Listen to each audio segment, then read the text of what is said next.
काल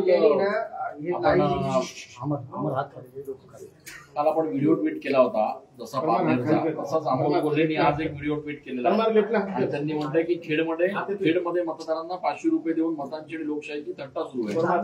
आपण देखील अशाच आशयाचा काल एक व्हिडिओ ट्विट केला होता. नेमकं काय आपलं म्हणणं आहे सर?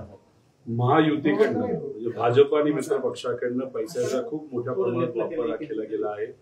गुंडागर्दीचा वापर झाला, दबाव तंत्राचा वापर झाला, प्रशासनाचा वापर तिथे केला. जसं बारामती लोकसभा मतदारसंघामध्ये भरपूर पैशाचा पाऊस तिथे पडला, तसंच नगर दक्षिण मध्ये सुद्धा निलेश भाऊ लंके जिथून उभे आहेत तिथं सुद्धा मोठ्या प्रमाणात पैशाचा वापर डॉक्टर अमोल कोल्हेंच्या इथं सुद्धा.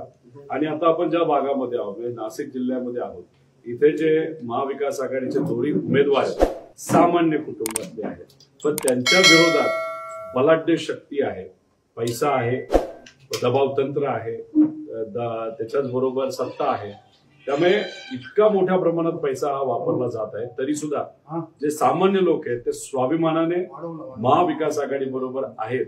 त्यामुळे सगळेच उमेदवार जे महाविकास आघाडीचे ते खूप मोठ्या फरकाने निवडून येतील असा आम्हाला विश्वास वाटतो.